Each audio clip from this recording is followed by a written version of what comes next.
Salute, salute. S- Salute, King. What's pop locking? What's going on, my brother? Salute. Um, yeah, we got a special guest in here, ladies and gentlemen. Um, first of all, I would just like to say, I know I appreciate this. I know your time is money, so how you spend it really counts. And I appreciate your time. This brother right here has done music with Beanie Man, Mario Winans, Hot Dollar, T Pain, and Akon. So first, introduce yourself for people who don't know who you are and know your story. Yo, what's good, man? It's Guerilla Black, Guerilla Black, man. I'm out of Compton, man. How y'all doing? Salute, salute. So yeah, man. Where let the people know where you from, where you was born, where you was raised. Yeah, man. I was born in Chicago. I was raised out in Compton. That's where my upbringing came from, out in Compton. Okay, so at what age did you move from Chicago to I LA? moved from I moved from Chicago, man, when I was maybe around 7 years old. And my family, we got land down south, so we ended up taking a brief detour down there for a small, period of time, and then I ended up making it out here, you know, real young out here to California. So had to be here around 8, 9 years old by the time I came to come. Okay, okay, okay. So I hear Hot Dollar is your brother. Is that your older brother, younger brother? That's my younger brother. High Dollar is my younger brother. He a little bit younger than me, about 2 years. Okay, okay. Because I was reading up on him and it says, he was born in Chicago but raised in Mississippi. Was y'all raised together or? For us to come back to, come out there to, come out here. And so when we came out here, Also, y'all came from Chicago to Mississippi, then my to California. mom, she had got injured on the job and so forth. And so it was maybe about 8, 9 years old. And so my brother, he ended up, once we got to running around in the streets out here and so forth, then, he had ended up getting into some issues. And my mother had sent him back out there for a while. And then he came back. But, most of his life, he's been in Compton. Oh, okay, okay. So I see your brother, he got songs with Rick Ross and Gucci Man. Like who started rapping first and how y'all get into the music? My brother, I started rapping long, long, long before my brother did. He never thought that it was a viable opportunity for him like that. But he kept Mhm. seeing me rapping. And so around the time when I was signed to Virgin America, I was on the road for about 7 months and my brother was on the road with me. And so the crazy thing is that I always told him, I said, bro, I said, you need to be prepared for your shot because now you know the ins and outs of the game. You done met everybody in the game. So it just fits you to walk in the game right after me. At least let's keep somebody else from the camp going. Why not you? And you got the ability. So the first thing that I told him was, that, sat down with him and started teaching him how to write on his head, like not writing on paper. And so once that nigga mastered that, then I was like, now your flow can be natural as you talk. And so that's, how, he came about. And he just got better and better and better. And he developed the skill. And he already was a natural harmonizer. So for him to be able to rap, you know what I mean, it just came secondary. Our mother was musical, man. And so I think that it's something that was inherently, in our, DNA. And my mother played piano and organ. I played trombone and trumpet. Um, it was just something that was natural. And we, you know, for him to be able to pick it up at the speed in which he did was just phenomenal. And around that time, what was so crazy is that, my light had died down some and the buzz around me. and he picked up full steam ahead. And with a good friend of mine, Philly Phil and John Shapiro, we ended up inking a deal with him. He had multiple deals on the table, but we ended up inking the deal over a Def Jam with Island Def Jam with Jermaine Dupri.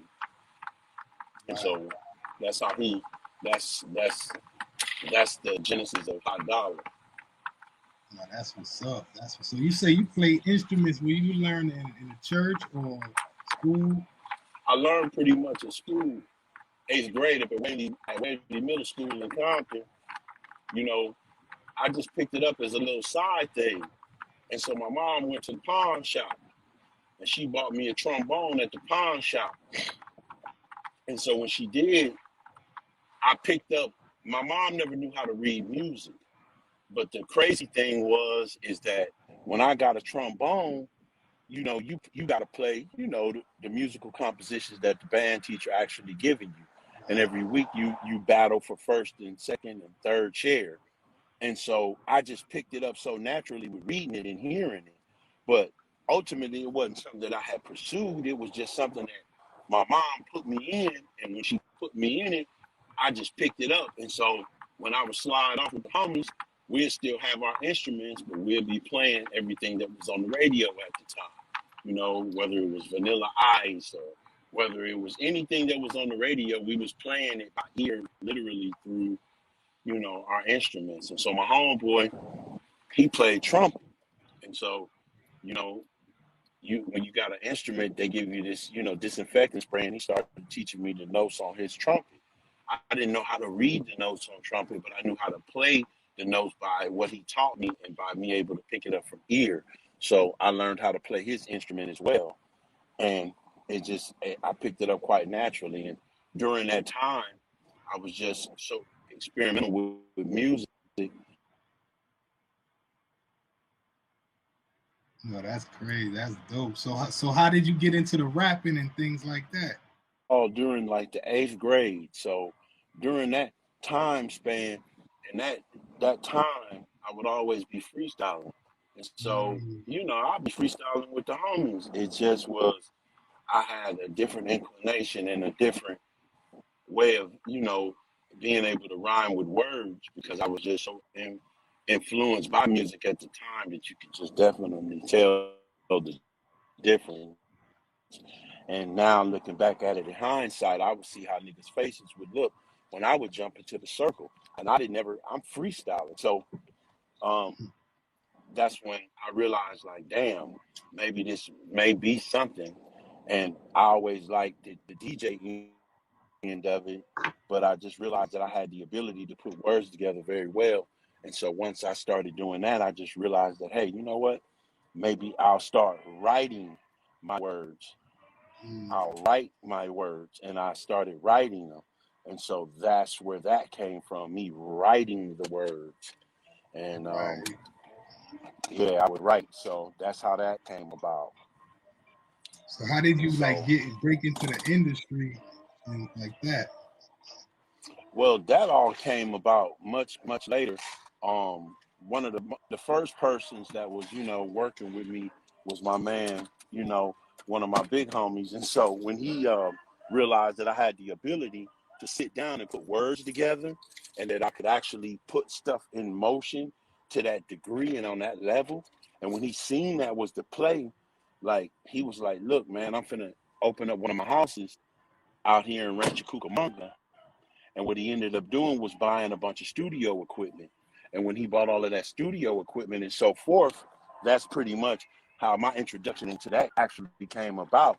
And so that introduction came, relatively early out because the first person that really understood that I knew how to, that I had the ability was my man Ice-T. And so during that time, Ice-T would I would be introduced to him by one of my mentors, and that was the first time when, I had to really understand how to count bars and understand the microphone. Hey, Wow. how's that window open? So pretty much, that's how that came about. Is me going about to the studio. That's what's up. That's what's up. I That's never knew when that. it got, because yeah, it got real serious when I was introduced to. Like I was saying, is whenever I ended up linking with Ice, is when I realized, that I really didn't know as much as I thought I had previously knew about music. Right. And the thing of it is he was the first person to tell me you need to have your stuff written and you need to understand the count, because I was rhyming all over the place instead of being able to sit into the pocket of the beat. I didn't understand what a bar count was. I didn't understand, how to count 8 bars, 16 bars, 24 bars, 8-bar hook.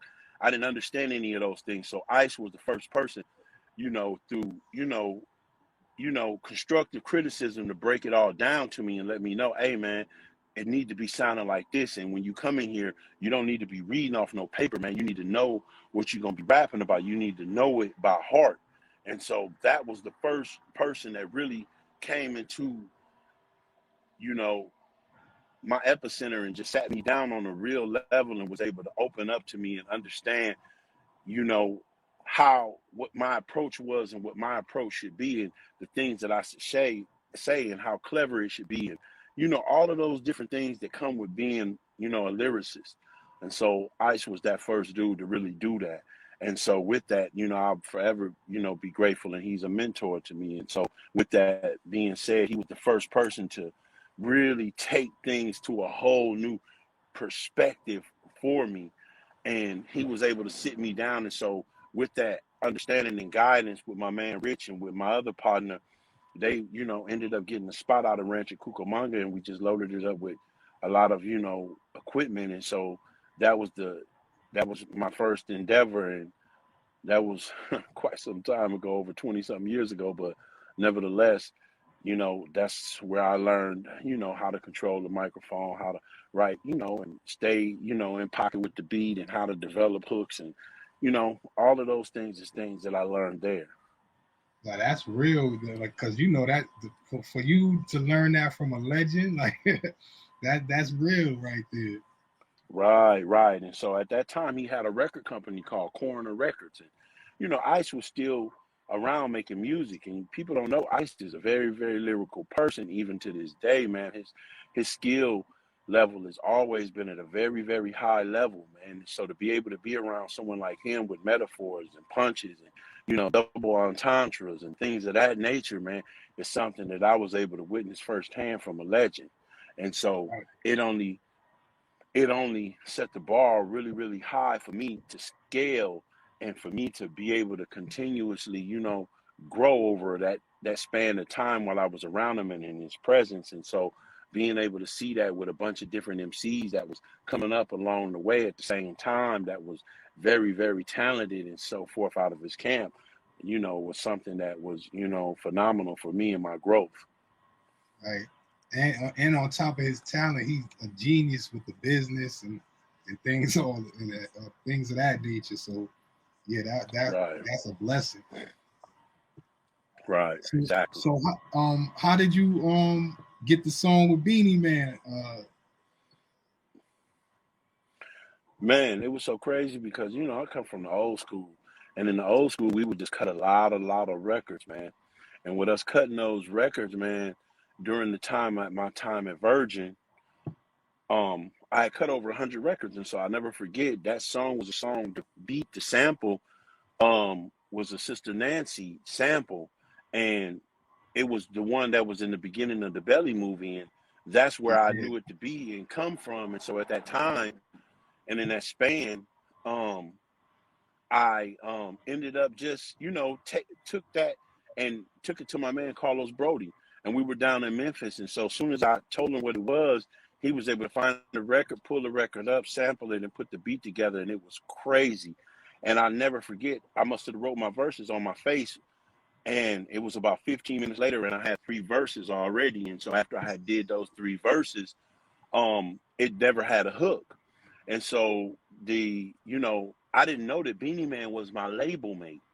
And so I'll never forget, I went to Virgin offices up on Wilshire, inside of the Capitol building. And I never forget, Pete Farmer was like, man, watch when you hear this. What they had ended up doing was sending the record out to Beanie Man, and Beanie Man made a hook, and he recorded the hook in Jamaica. And I mean, he killed it. He literally murdered that song. Right there. Right, exactly. So how you feel about comparing you to Biggie Smalls and stuff like that? I mean, the comparisons has always been there with any MC, man. I think it was more apparent for myself with me, with the similarities in our look. And, both of us being dark-skinned, heavy-set dudes, I think that was one of the biggest things. The way that I think about it and I look at it is that, when you look at the entirety and the body of work that Biggie did, man, and the way that he rhymed and the way that he was able to craft rhymes, even came close to that, man. Right. And for people to compare me to something on that level is, I mean, to me it's surmountable, because the level in which he did it and he was at with it.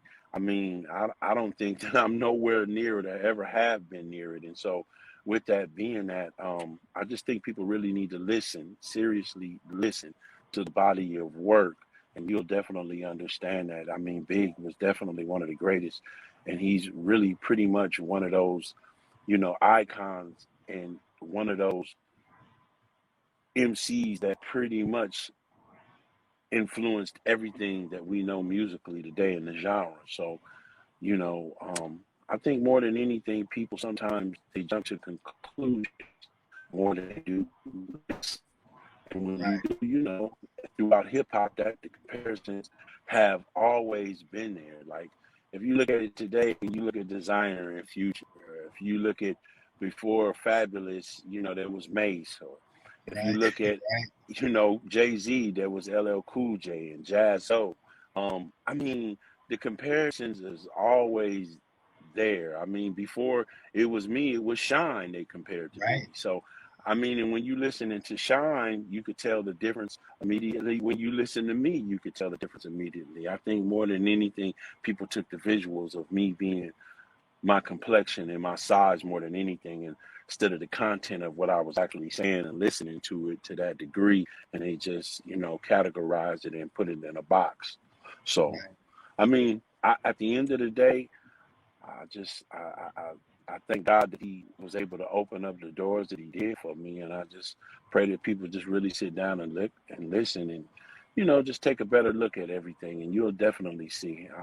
Biggie is one of those, icons that have did it at a level that very, very few MCs, and still even in this history that we've had, in this vast amount of history throughout our musical landscape, I don't think anyone has ever been able to duplicate or even get near it. All right, I got a 2-part question right here. First, how did you get your music on, the video game 187 Ride or Die? Because I know at that time, it wasn't really, they do it more now. And the second question is, how did you get to become like the voice of one of the characters on the game? Oh, well, it was so crazy. The actual guy who put that video game together, he had reached out to a longtime friend and, my manager, which is Jimmy Hinchman. And so when they reached out or whatever not, he was one of the execs or one of the top people over at Ubisoft. And so they had gave me a budget to actually cut the soundtrack for it, and I was going to be a character inside of the game. And so from there, I remember I just went on ahead and I did all of the voiceovers for it in the studio, and I ended up recording all of the records, and I ended up flying out to France and working with the people at Ubisoft. So it all came about through mutual friends, and they were able to put all of that together. That's what's up. So how was it like doing the voice? Like how was like how was it like recording, and like after you heard it, like how did you feel? I mean, definitely, it was dope, man. It was already scripted, everything that they really wanted me to say throughout the game. It's just like reading a movie line.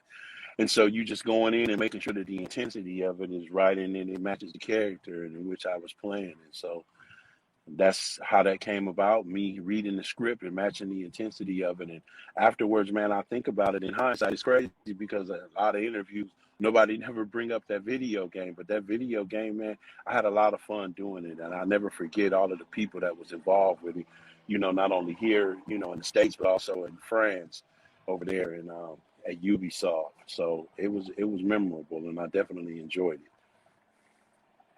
That. So I like to I'm all about the babies, the youth community, and things of that nature. And I know if people know your story, or they could go look and all of that. And I know you've been through things, situations in your career, in your life. Like if you can have Right. a message, to give to the youth, what would that be? Man, discipline.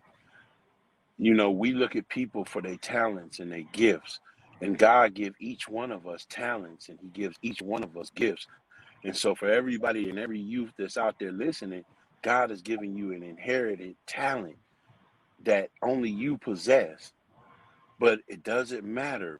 We measure people in this life by their talents, but we rarely mention the word discipline. Discipline.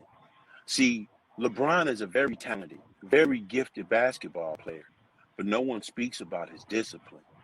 So when we look at him and we watch him do these great moves and these feats of that's incredible on the floor, and we see the skill that he possesses, we know that he's incredibly gifted, but it takes extreme amounts of discipline, day in and day out, to show up before the rest of his teammates almost an hour out, and to continuously practice over and over and over that jump shot from this angle, from that angle, from this angle, from that angle. See, people don't see the discipline. So anyone who want to do anything that is going to be great, no matter how talented you are, it doesn't matter whether you're an artist, it doesn't matter whether you're an athlete, it doesn't matter what it is that you may want to do in this life. Discipline is the foundation of that. And if you discipline at a young age, you discipline yourself. If you want to become a real estate mogul, if you want to become a doctor, it's going to take extreme amounts of discipline. And if you start early disciplining yourself, then you set yourself up. You set yourself up to win, because that discipline is going to outweigh hanging out.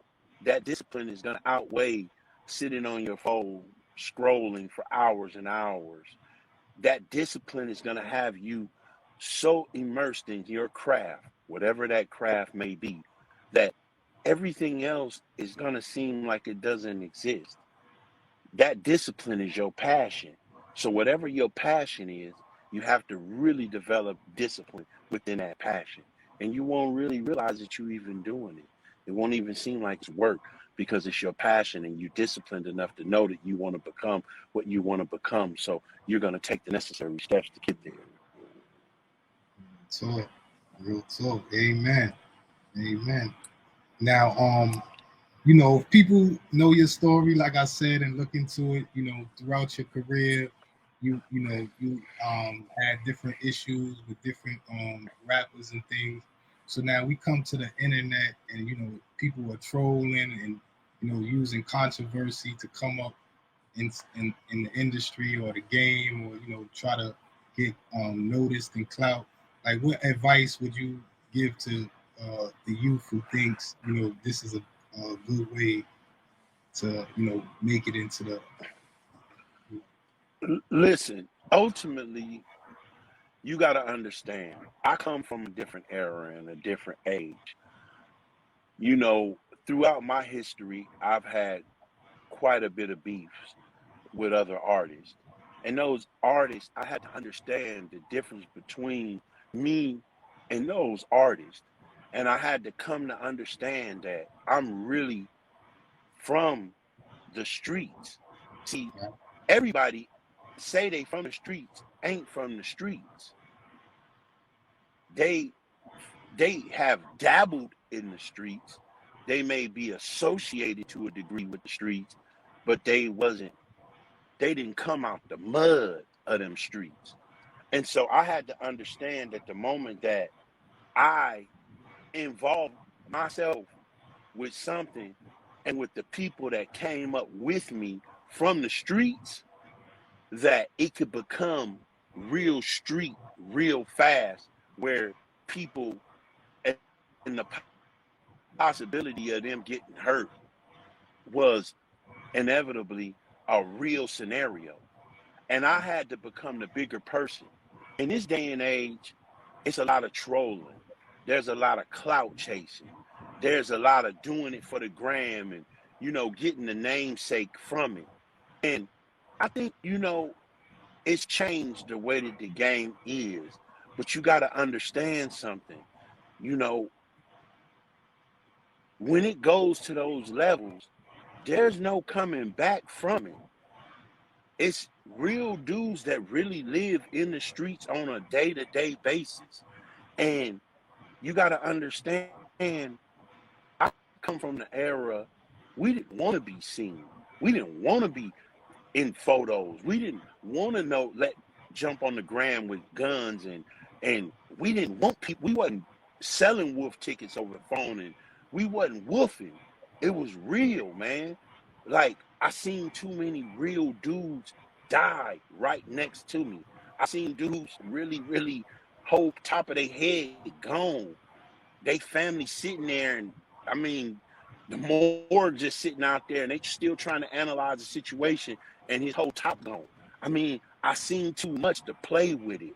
And I think more than anything, man, if that's the route that you choose to take, understand with every action, there's a reaction. So you have to be careful and cautious of what you do and what you say and how you say it and who you saying it to and what extent that this may go to. I mean, I understand that it can get real, and it can get real fast. I just served almost 9 years in a federal correctional facility. I've been released and I've been home almost a year now. And even in there, me being an artist, regardless, I was still on count. Regardless of my namesake and who I was, it was ultimately real in there. And it was always real. And it was just as real as the streets is, and even realer, because there is no place to hide. There is no place to run. You can't just, everything is verified and documented. They really want to see that paperwork. It is no, oh, I'm so-and-so. No, people can find out who you are from the streets. That's the age and the era that I came up with. And it's so easy now to jump on the internet with a bunch of fake chains and flash some bread and some sticks and poles in your hand and say you the one. I came from an era that didn't exist. Right. Dudes really went and checked who you was. I could make a phone call throughout LA, Compton, and Watts and tap in with somebody to know who you was from your neighborhood, and they could give me your story on who you was and what was and what it wasn't, and bam, bam, bam. Now, dudes is able to sit up with the power of a handheld device and roll up them a wood and jump on there with a bunch of chains on and really be on a level of on something that they've never been and become something that they never was, and talk the way, talk real big on these internets like that.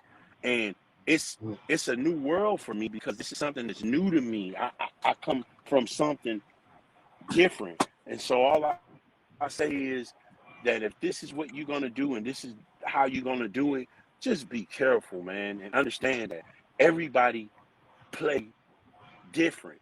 Some people playing for keeps out here. They playing for keeps.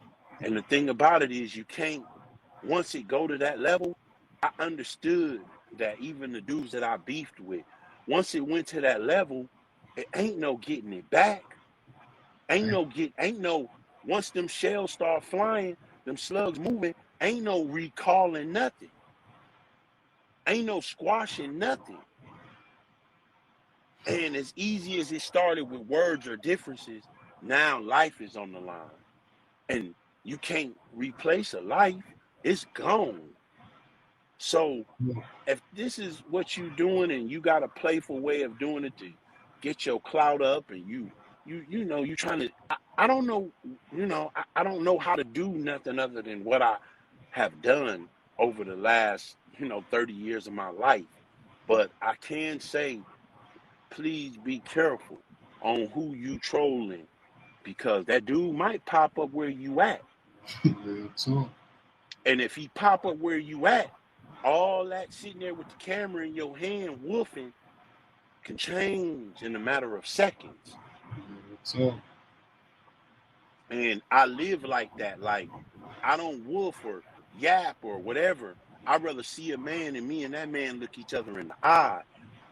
I don't need everybody else to know the extent of what it is. And if he chooses to do that, then believe you me, as well, I understand. I'll never deliver back like that. I'll never do that, because I understand that, hey man, look, once it get to that point, anybody and everybody, I had a dude stand over me and shoot me 5 times. Yeah. So, you know, and I come from that era. So I know somebody will take your life. They'll take the breath out of your lungs. And it ain't no game. It's very, very serious.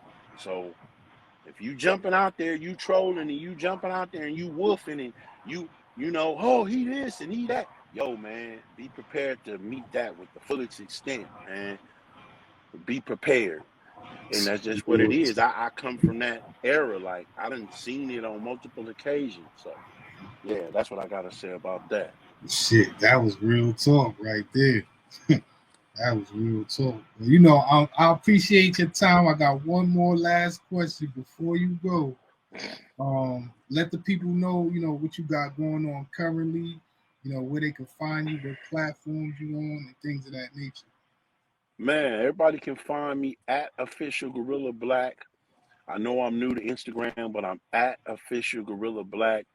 And, I'm cutting more and more records. I've recorded almost close to 70 records now. And we're gearing up for a new mixtape. We're we really working really, really hard, man, with, some investors. And so we're getting ready to work and put together us a project. I won't speak too soon. I'm definitely in the works with a lot of things right now since I've been home. You can go there. You can also go to my website. I've created a hair care product line, which is called hairgods.com, the world's strongest hair elixir. And I've, sat down and researched and did a lot of things. And me and my brother, we've owned barbershops and hair salons since 2006, which we currently own to this day. And so we've came up with our own products, for African American women and for African American men, to actually grow their hair, and not only just grow it, but to keep it on a healthy hair regimen. So definitely go to my website, which is called hairgods.com. Also, go to my Instagram at official Guerilla Black. No doubt. You have anything on YouTube currently? Yeah, I got stuff on YouTube as well. I got a lot of new records that I've cut since I've been home that's on YouTube as well. So definitely, man. Okay. All right. So salute, my brother. I appreciate you. Like I said, man, I wish you all the best. Definitely, King. Definitely. You definitely keep hearing from me, man. Anytime, man. Y'all reach out. Definitely. I don't mind, doing y'all interviews or whatever y'all ask of me, man. Definitely. Just always hit me up, man. And so I'm just working.